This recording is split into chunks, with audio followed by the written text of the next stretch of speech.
გამარჯობა მეგობრებო, დღეს ჩვენ ვიმყოფებით ლოტკინის მონუმენტზე, რომელიც მდებარეობს თბილისში, კონკრეტულად ხუდადოვის ქუჩაზე. ეს მონუმენტი გამორჩეულია იმით, რომ არის ბეტონის კონსტრუქცია დაახლოებით 40 მეტრის სიმაღლის. აქ აქტიურად დადიან როგორც ალპინიზმით დაინტერესებული პიროვნებები, ასევე სპორტული სოციალით დაინტერესებული ადამიანები. აი, თქვენ ხედავთ მონუმენტზე თვითონ შიგნით არის სხვადასხვა ტიპის საჭიროები და შეგიძლიათ სხვადასხვა სირთულის მარშრუტები გაიაროთ. დღევანდელი ჩვენი ვიდეოს განხილვის თემა იქნება სამთო კვანძები, ის 5 ძირითადი კვანძი, რომელიც თაში გამოგვადგება.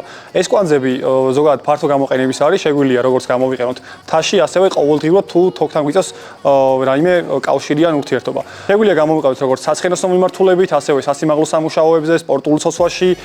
პირველი ასეთ გამოვიხილავთ ეს იქნება 8-იანის კვანძი, რომელიც შეგვიძლია სხვადასხვანაირად გავაკეთოთ. როგორც ეგ მოგახსენეთ, პირველი კვანძი იქნება 8-იანი, რომელსაც გამოვიხილავთ.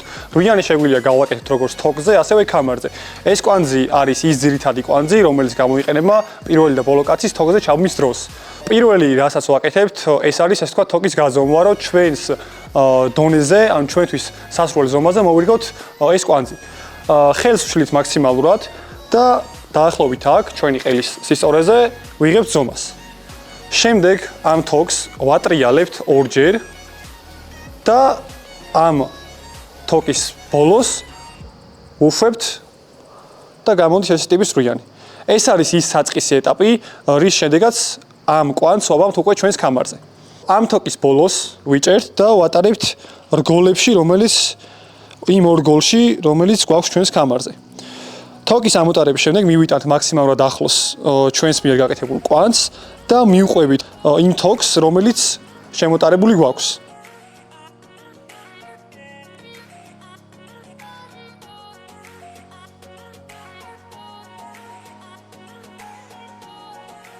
დავჭიმოთ ორივე ბოლოს და დაახლოებით მაჯის ზომა, მაჯაზე ოდნავ გრძელი შეიძლება დაგვჭეს და კვანძი არის ჩაბმული. შეგვიძლია თუ რაღაც არასწორად არის ან ულამაზოდ არის კვანძი, ეს გავასწოროთ და იქნება იდეალური ვარიანტი. ეს იყო 8-იანის კვანძი, რომელსაც ჩვენ ვიყენებთ კამარზე ჩაბმის დროს. მეორე 8-იანის კვანძი, რომელიც შეგვიძლია გავაკეთოთ, არის თოქზე 8-იანი. ამ კვანძს ვაკეთებთ შემდეგნაირად. თოკის წვერი გვაქვს მეორე ნაწილთან მიერთებული. ვატრიალებთ მაჯის შიდა მხარეს, შემოვატარებთ ამ ორ თოქს და მიგვაქვს ისე უკანა მხრიდან. აქ რო უშნო არ იყოს, შედარებით ვასწორებთ, რომ ცოტა კოხტა გამოვიდეს და ლამაზი. და მერე სათითაოდ შეგვიძლია ორივე წვერი დავჭიმოთ. ეს არის ჩვენი 8-იანი. ეს შეგვიძლია გამოვიყენოთ თოკის დასაკიდებლად კონკრეტულ სიტუაციებში. შეგვიძლია ჩავროთ კარამიდე, ჩამოვაცვათ და დავკიდოთ. მესამე ძირითადი კვანძი, რასაც დღეს გამოვიხილავთ, ეს არის უზანგი, რომელიც აქტიურად გამოიყენება სამთო მიმართულებით და ის გვეხმარება, რომ ჩვენ თოქზე დავფიქსიროთ. შეიძლება ჩვენ დავფიქსიროთ ან რამე დავაფიქსიროთ თოქზე. ზოგადად შეგვიძლია ეს კვანძი სხვადასხვანაირად გავაკეთოთ, მაგრამ მე პირადად მემარტივება ეს ვარიანტი. ვიღებთ თოქს ესეთ მდგომარეობაში. ერთ ნაწილს ვატრიალებთ მარცხენა მხარეს, ვაფიქსირებთ ამ ნაწილს და შემდგომ მაჯას ვატრიალებთ და ისევ იგივე მიმართულებით ვატრიალებთ მეორე ნაწილს.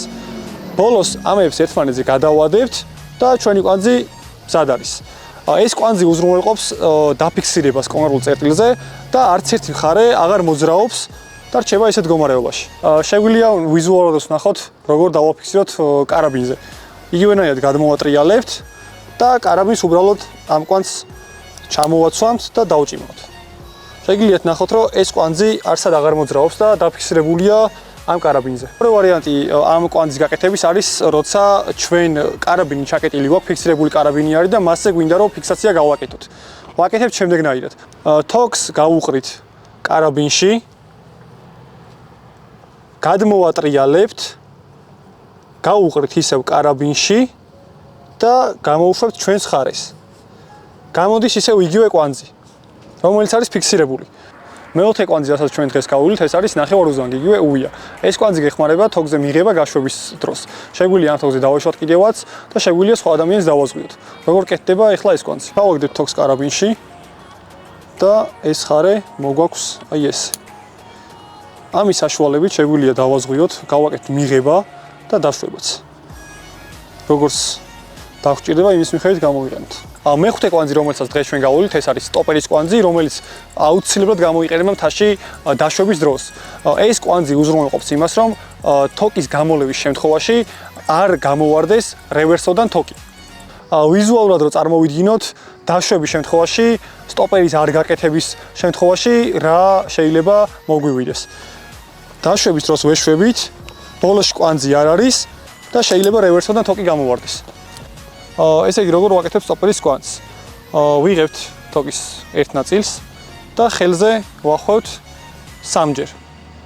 ხელის მაჯისკენ მიგვაქვს უბრალოდ თოკის წვერი და ხელის გულის ხრიდან თითებისკენ უშვებთ. მერე ნელ-ნელა უჭიმავთ.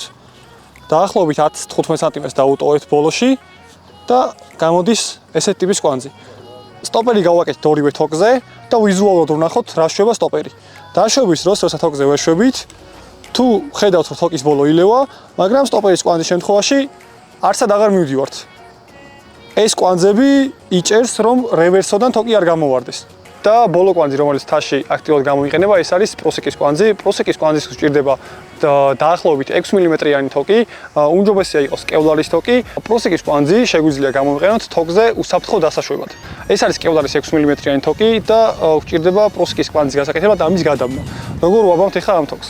თოკის წვერებს ვაერთებთ ერთმანეთთან, თითზე ერთხელ გადავატარებთ, მერე მეორედაც გადავატარებთ და უყრით ამ სივრცეში.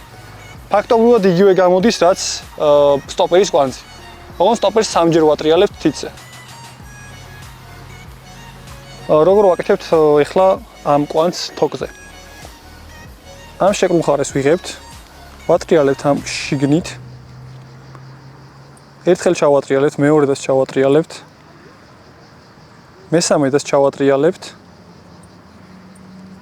და ვასწორებთ რომ იყოს ესენი თანაბრად. კვანძს გავასწორებთ, დავჭიმავთ და ეგ არის. ქვევით დახაჩვის შემთხვევაში ეს კვანძი არ მოძრაობს, მაგრამ შეგვიძლია ხელით მარტივად გადავანაცვლოთ. როდესაც დატვირთვა იქნება ქვევით პირდაპირ, ეს კვანძი გაჩერდება. და ეს უზრუნველყოფს იმას, რომ ჩვენ ვიყოთ დაშვების დროს უფრო უსაფრთხოდ. ეს არის ის ხუთი ძირითადი კვანძი, რომელიც ყველაზე ხშირად გამოიყენება მთაში.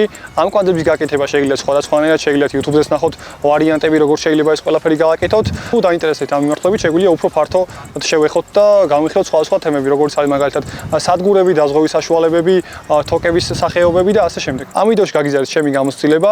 თუ ამ მიმართულებით დაინტერესებით და უფრო მეტი ინფორმაციის მიღების სურვილი გექნებათ, შეგიძლიათ მიმართოთ სათავგადასავლო ტურიზმის სკოლას და გაიაროთ მისი კურსები, ან თამსხმელთა ფედერაციას და გაიაროთ მასთან სხვადასხვა შეკრებები.